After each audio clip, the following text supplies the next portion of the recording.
ایران پر منگل کو دوبارہ حملہ کرنا تھا۔ سعودیہ، امارات اور قطر کی درخواست پر حملے کا منصوبہ مؤخر کیا۔ صدر ٹرمپ کا نیا بیان، کہا ایران پر منگل کو حملہ طے کر لیا تھا۔ سعودی ولی عہد شہزادہ محمد بن سلمان، امیر قطر شیخ تمیم بن حمد الثانی اور متحدہ عرب امارات کے صدر شیخ محمد بن زائد ال نہیان نے کہا، فوری حملہ نہ کریں، سنجیدہ مذاکرات ہو رہے ہیں اور ان اتحادیوں اور عظیم رہنماؤں کا خیال ہے کہ ڈیل ہو جائے جو کہ امریکہ اور مشرق وسطیٰ کے ممالک اور دیگر کو قابل قبول ہوگی۔ اس ڈیل کے تحت ایران نیوکلیر ہتھیار نہیں بنا سکے گا۔ ان لیڈرز کی وجہ سے امریکی وزیر جنگ، chairman joint chiefs of staff اور امریکی فوج سے کہا ہے کہ منگل کو حملہ نہیں کیا جائے گا، تاہم فوج کو حکم دیا ہے کہ قابل قبول ڈیل نہ ہونے کی صورت میں مختصر نوٹس پر مکمل حملے کے لیے تیار رہیں۔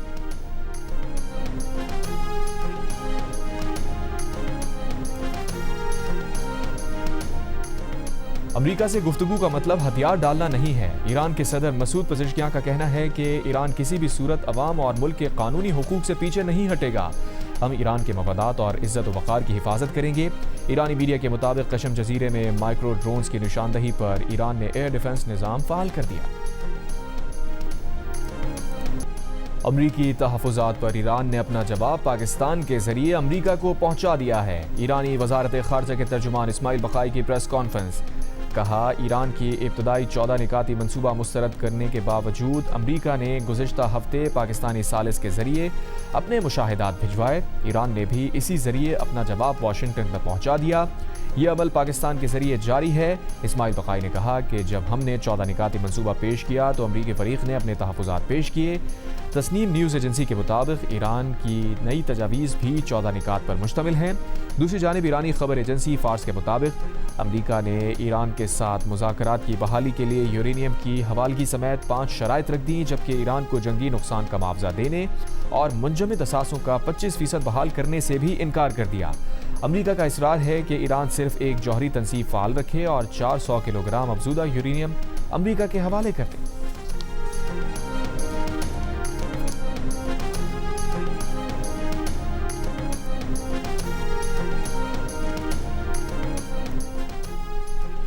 ایرانی وزیر خارجہ عباس عراقچی اور سعودی ہم منصب فیصل بن فرحان کا ٹیلی فونک رابطہ۔ ایرانی میڈیا کے مطابق دونوں وزرائے خارجہ نے خطے کی تازہ ترین صورتحال اور پیش رفت پر بات چیت کی۔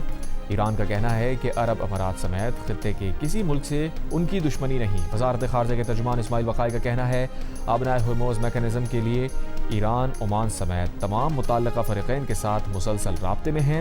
ایرانی سپریم لیڈر کے ملٹری سیکریٹری محسن رضائی کا کہنا ہے کہ ابوظہبی کے ساتھ دوستی کے دروازے بند نہیں کیے۔ محسن رضائی نے امریکہ کو خبردار کیا کہ ایران کی بندرگاہوں کا محاصرہ ختم نہ کیا گیا تو بحیرہ عمان کے امریکی فوج کا قبرستان بن جائے گا۔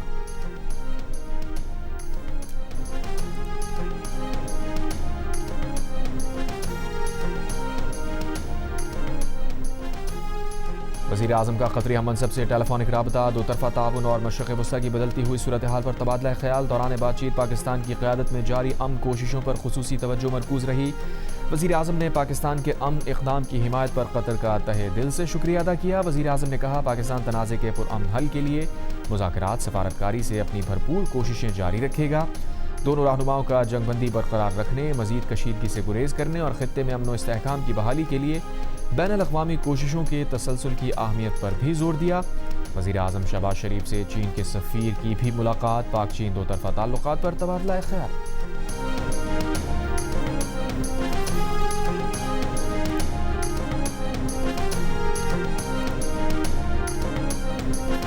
نائب وزیر اعظم وزیر خارجہ اسحاق ڈار سے سعودی سفیر نواف بن سعید احمد المالکی کی ملاقات، خطے کی تازہ صورتحال اور باہمی تعاون کے فروغ پر تبادلہ خیال۔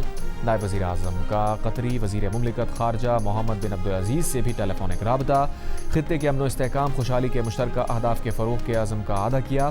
اسحاق ڈار نے اسلام آباد میں علاقائی سفیروں کی کانفرنس کے اختتامی اجلاس میں ہونے والی مشاورت اور سفارشات کا جائزہ بھی لیا۔ وزارت خارجہ اور سفارتی مشنز کو قریبی رابطہ اور مؤثر فالو اپ یقینی بنانے کی ہدایت، کہا دنیا بھر میں مقیم پاکستانیوں کی فلاح حکومت کی اولین ترجیح ہے۔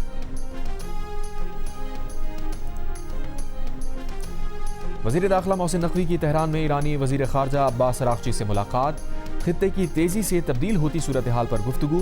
وزیر داخلہ محسن نقوی کی تہران سے مشہد آمد محسن نقوی روضہ امام رضا کی زیارت کے دورے کے بعد پاکستان آئیں گے۔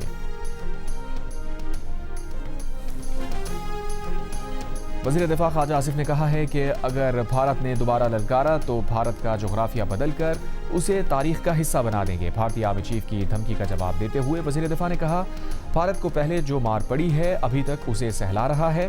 پروگرام کیپٹل ٹاک میں خواجہ آصف کا کہنا تھا، ایران پر امریکہ یا اسرائیل کے دوبارہ حملے کا کوئی امکان نہیں، کیونکہ دوسرے ممالک جنگ کے حق میں نہیں ہیں۔ خواجہ آصف نے دو ٹوک الفاظ میں کہا، 28ویں ترمیم پر کابینہ میں ابھی تک کوئی بات نہیں ہوئی۔ IMF کا بے نظیر انکم سپورٹ پروگرام کی رقم میں 5,500 روپے اضافے کا مطالبہ، رقم 14,500 روپے سے بڑھا کر 20,000 کرنے کی تجویز دے دی۔ IMF مشن کے ساتھ بے نظیر انکم سپورٹ پروگرام پر مذاکرات جاری ہیں۔ ذرائع کے مطابق BISP حکام نے مشن کو کفالت پروگرام میں رجسٹرڈ ڈیٹا پر بریفنگ دی۔ ذرائع کا کہنا ہے کہ آئندہ مالی سال کفالت پروگرام کی سہ ماہی رقم میں اضافہ کیا جائے گا۔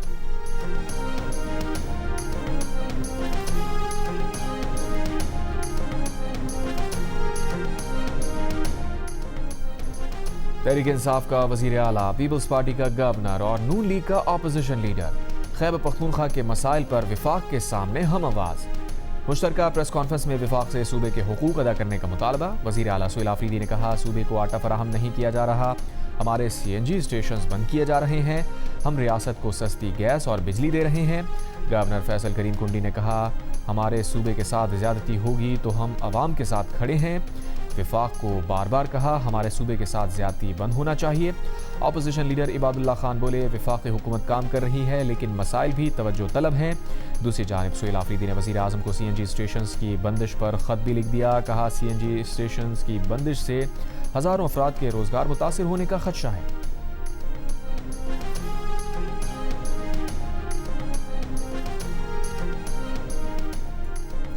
وفاقی وزیر اطلاعات عطا طاہر نے کہا ہے کہ خیبر پختونخوا میں گورننس نام کی چیز نہیں، کرپشن بدعنوانی عروج پر ہے، شاہانہ اخراجات کیے جا رہے ہیں، سیاست پر عوامی پیسہ خرچ کیا جا رہا ہے۔ صوبائی کابینہ کی تعداد بڑھا دی گئی ہے، نااہلی کے علاوہ ان وزراء اور مشیروں کے انتخاب کا کوئی اور معیار نہیں۔ کیا کابینہ کی تعداد بڑھانے سے گورننس بہتر ہو جائے گی؟ وزیر اعظم کے مشیر رانا ثنا نے کہا ہے کہ ووٹرز کی عمر کے تعین پر مزید بحث ہونی چاہیے۔ ایک تصور ہے کہ بچہ جب 16 یا 18 سال کا ہو جائے تو وہ آزاد ہے۔ جتنی بھی شکایات ہیں 18 سے 22 سال کے درمیان ہیں۔ جن بچوں کی آئس یا ڈرگ سے اموات ہوئی ہیں ان کی عمر 18 سے 22 سال تک ہے۔ پارلیمنٹ ہاؤس میں جیو نیوز سے گفتگو کرتے ہوئے کہا، 28ویں آئینی ترمیم کے بجٹ سے قبل آنے کا کوئی چانس نہیں ہے۔ لگتا نہیں ہے کہ 28ویں ترمیم پر اگلے 10-15 دنوں تک اتفاق رائے ہونے والا ہے۔ سال میں جب کبھی اتفاق رائے ہوا تو ترمیم آ جائے گی۔ آئینی ترمیم ہمارے اتحادیوں کی مشاورت کے بغیر نہیں آئے گی۔ 28ویں ترمیم میں کشمیر اور گلگت بلتستان کو ٹیکس نیٹ میں لانے کی تجویز زیر غور ہے۔ GB اور آزاد کشمیر کا یہ مطالبہ کہ انہیں NFC نیٹ میں لایا جائے، یہ چیزیں زیر بحث ہیں، سب کو اپنی تجاویز دینی چاہیے۔ وزیر اعظم کے مشیر رانا ثنا نے سینٹ اجلاس سے خطاب میں اپوزیشن کو ایک بار پھر مذاکرات کی دعوت دی، کہا جب کہیں گے 24 گھنٹے میں آپ کی وزیر اعظم سے میٹنگ ہو سکتی ہے۔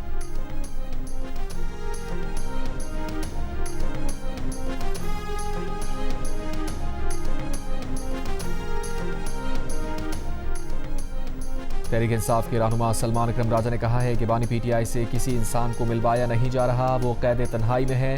ہائی کورٹ نے حکم دیا ہے کہ منگل اور جمعرات کو بانی PTI سے ملاقاتیں ہوں گی۔ آج تک ہائی کورٹ کے فیصلے پر عمل درآمد نہیں ہو رہا، خاموش نہیں ہوں گے، ہر روز کورٹ کو یاد دلائیں گے کہ ظلم ہو رہا ہے۔ پریس کانفرنس میں سلمان اکرم راجہ نے کہا، ساری دنیا میں ووٹنگ کی عمر کو کم کیا جا رہا ہے، یہ ووٹر کی عمر بڑھا رہے ہیں کیونکہ خوف زدہ ہیں۔ چیئرمین تحریک انصاف بیرسٹر گوہر نے کہا کہ 18 سال والوں کو ووٹ کے حق سے محروم کرنے سے جمہوری عمل متاثر ہوگا۔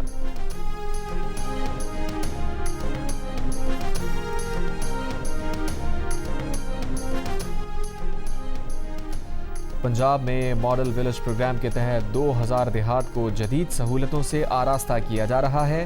روابط میں اضافے کے لیے شاہراہوں اور بنیادی ڈھانچے کو ترقی دے رہے ہیں۔ وزیر اعلیٰ پنجاب مریم نواز کا باکو میں ورلڈ اربن فورم سے خطاب، کہا ستھرا پنجاب میگا پروجیکٹ کے تحت صفائی کا جامع نظام مرتب کیا۔ SCO نے لاہور کو اہم ثقافتی شہر قرار دیا، سیاحت کے شعبے پر توجہ مرکوز ہے۔ مریم نواز نے بھرپور مہمان نوازی پر آذربائیجان کی قیادت کا شکریہ ادا کیا۔ ورلڈ اربن فورم آمد کے موقع پر آذری صدر الہام علیوف اور ان کی اہلیہ نے مریم نواز کا استقبال کیا۔ اس سے پہلے مریم نواز نے باکو کے قدیم علاقے میں جا کر تنور میں روٹی بنائی۔ وزیر اعظم کی ایشیائی انفراسٹرکچر انویسٹمنٹ بینک کی صدر سے ملاقات۔ وزیر اعظم نے ریلوے، زراعت، زرعی صنعت، علاقائی روابط کے شعبوں شمولیت پر بات چیت کی۔ قابل تجدید و مقامی توانائی کے وسائل، آئی ٹی، مصنوعی ذہانت کے شعبوں میں شمولیت پر بھی گفتگو۔ صدر AIIB نے کہا کہ بینک پاکستان کے اسٹریٹجک شعبوں میں منظم انداز میں معاونت فراہمی گہری دلچسپی رکھتا ہے، مختلف شعبوں میں تعاون کو مزید وسعت دینا چاہتے ہیں۔ وزیر اعظم کی زیر صدارت GCC ممالک میں تعینات پاکستانی سفراء کا بھی اجلاس۔ سفیروں نے وزیر اعظم کو دو طرفہ تعلقات کی موجودہ صورتحال، مواقع اور درپیش چیلنجز سے آگاہ کیا۔ چیئرمین پیپلز پارٹی بلاول بھٹو زرداری 5 روزہ دورے پر لاہور پہنچ گئے۔ گورنر پنجاب سردار سلیم حیدر خان نے بلاول بھٹو زرداری کا استقبال کیا۔ بلاول بھٹو زرداری پنجاب کے رہنماؤں سے ملاقاتیں کریں گے۔ کراچی کی عدالت نے منشیات کیس میں گرفتار ملزمہ انمول عرف پنکی کے جسمانی ریمانڈ میں 4 دن کی توسیع کر دی۔ ملزمہ کی پیشی کے موقع پر سادہ لباس اہلکاروں نے صحافیوں کو دھکے دیے۔ کمرہ عدالت میں شور شرابہ۔ منشیات کیس میں گرفتار انمول عرف پنکی کے خلاف پنجاب پولیس کی تحقیقات بھی جاری۔ لاہور پولیس کا دعویٰ ہے کہ سابق شوہر ناصر نے پنکی کو کوکین بنانے کا ماہر بنایا۔ میاں بیوی پورے ملک میں کوکین سپلائی کرتے تھے۔ وزیر داخلہ ضیاء النجار کا کہنا ہے کہ پنکی ہیروئن بن کر گھوم رہی تھی، دھڑلے سے کہتی تھی مجھے گرفتار کرو، ہم نے گرفتار کر لیا۔ صوبائی اسمبلی سے خطاب میں ضیاء النجار نے پنکی کے ساتھیوں کو بھی گرفتار کرنے کا ارادہ ظاہر کیا۔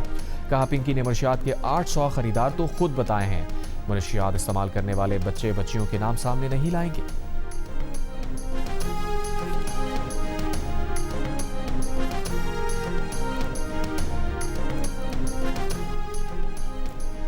ثنا یوسف قتل کیس میں ملزم عمر حیات نے صحت جرم سے انکار کر دیا۔ ڈسٹرکٹ اینڈ سیشن کورٹ اسلام آباد میں ثنا یوسف قتل کیس کی سماعت میں ملزم نے کہا اس نے ثنا کے قتل کرنے کا کوئی اعتراف نہیں کیا، کوئی انکشاف نہیں کیا، اس کا ثنا یوسف سے کوئی رابطہ نہیں تھا۔ جج نے کہا دوران تفتیش ثنا یوسف کے فون سے کاکا کے نام سے ایک نمبر سامنے آیا، موبائل فورنزک کے بعد نمبر آپ کا نکلا، کیا کہیں گے؟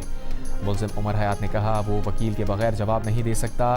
جج نے ملزم سے پوچھا کیا آپ ثنا یوسف کو قتل کرنے کے لیے اس کے گھر گئے، سینے پر 2 فائر کیے، موبائل لیا اور چلے گئے؟ ملزم عمر حیات نے جج افضل مجوکا کے ہر سوال کا جواب دینے سے انکار کر دیا۔ کمرہ عدالت میں ویڈیو بنانے پر جج اور وکیل صفائی میں تلخ کلامی۔ جج نے کہا اگر ویڈیو وائرل ہوئی تو مس کنڈکٹ ہوگا۔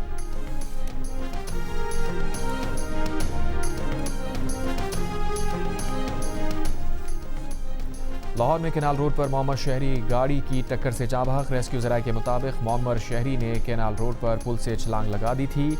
معمر شہری انڈر پاس سے آنے والی گاڑی نے کچل ڈالا۔ متوفی کی لاش مردہ خانے منتقل۔ ٹاؤن شپ کے قریب نوجوان کی مبینہ خودکشی کی کوشش۔ نوجوان نالے کے قریب جھاڑیوں کو آگ لگا کر اس میں کود گیا۔ لوگوں نے اپنی مددات کے تحت نوجوان کو آگ سے بچایا۔ جہاں پہ بچوں کے ساتھ اٹھ لینے آئے 4 لاکھ 5 لاکھ اس حساب سے کوئی اچھا بن جائے گا تو اس سے لے لیں گے۔ کچھ لیتے ہیں، کچھ ریٹ کا قدر نہیں کرتے، اس کو سمجھ میں نہیں آتا ہے۔ عید الاضحیٰ قریب آتے ہی ملک بھر کی مویشی منڈیاں سج گئیں۔ عوام بھی اپنے من پسند جانور لینے پہنچ گئے۔ بچوں کو خوبصورت بکروں کی تلاش، کوئی گائے تو کوئی بیل مناسب قیمت میں لینے کی تک و دو میں۔ ضلع مٹیاری میں بھی اونٹ منڈی قائم کر دی گئی۔ سندھ بھر سے بیوپاری اونٹ فروخت کرنے پہنچ گئے۔ لاہور میں جانوروں کی سجاوٹ کے سامان اور زیورات کی قیمتوں میں نمایاں اضافہ۔ ہار، گھنٹیاں، رنگ برنگے فیتے، جھومر اور پائلیں گزشتہ سال کے مقابلے میں دگنی قیمتوں پر فروخت ہونے لگی۔ سلٹ ٹیسٹ کے تیسرے دن بنگلہ دیشی ٹیم کی شاندار بلے بازی، 390 رنز بنا کر پاکستان پر 436 رنز کی برتری حاصل کی۔ مشفق الرحیم 137 رنز بنا کر نمایاں رہے۔ چوتھے دن پاکستان ٹیم اپنی دوسری اننگز 0 رن بغیر کسی نقصان کے شروع کرے گی۔ جیت کے لیے اسے 437 رنز بنانا ہوں گے۔ پاکستان ہدف حاصل کرنے میں کامیاب ہوا تو ٹیسٹ کرکٹ کی نئی تاریخ رقم ہوگی۔ ٹیسٹ کرکٹ کی تاریخ میں سب سے بڑا ہدف 418 رنز ویسٹ انڈیز نے آسٹریلیا کے خلاف حاصل کیا تھا۔ بنگلہ دیش کو سیریز میں 1-0 کی برتری حاصل۔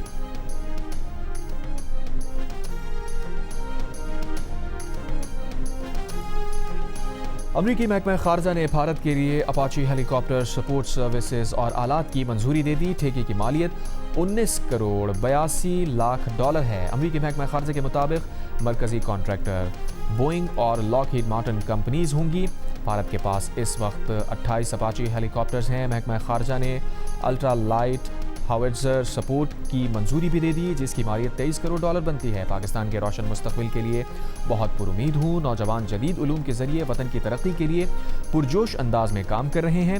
نوبیل انعام یافتہ ملالہ یوسفزئی کی ورلڈ ایجوکیشن فورم میں خطاب کے بعد جیو نیوز سے گفتگو.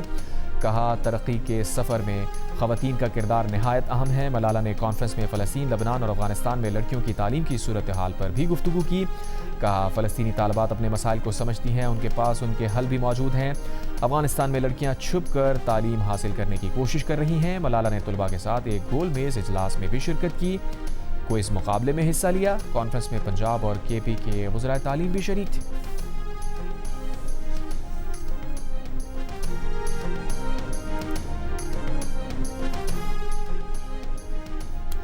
متحدہ عرب امارات نے آرٹیفیشل انٹیلیجنس کے استعمال کا بڑا منصوبہ منظور کر لیا. ملک کی 50% سرکاری سروسز اور حکومتی نظام کو اے آئی ٹیکنالوجی پر منتقل کیا جائے گا.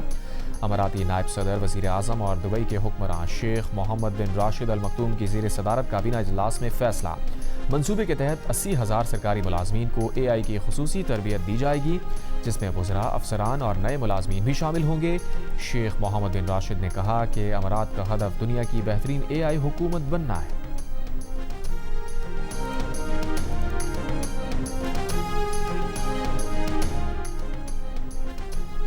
باجوڑ میں پولیو ٹیم کی سیکیورٹی پر معمور پولیس ٹیم پر فائرنگ. 2 پولیس اہلکار شہید، حملہ ور فرار ہو گئے. ملزمان کی گرفتاری کے لیے پولیس کا سرچ آپریشن. علاقے میں سیکیورٹی سخت. اور کراچی میں فلم سائیکو کی آفیشیل ٹریلر لانچنگ کی تقریب. فلم کی کاسٹ اور شوبز شخصیات کی شرکت. شان شاہد، میرا اور سونیا حسین نے تقریب کو 4 چاند لگا دیے. اداکار شان نے سائیکو کو منفرد موضوع کی فلم قرار دیا. اداکارہ میرا کی کراچی والوں کو عید پر سنیما آنے کی دعوت. اداکارہ سونیا حسین نے شان اور میرا کے ساتھ کام کو یادگار قرار دیا. منفرد کہانی، طاقتور کاسٹ اور سنسنی سے سجی فلم سائیکو عید الاضحیٰ پر سنیما گھروں کی زینت بنے گی. جیو فلم کا میڈیا پارٹنر ہے.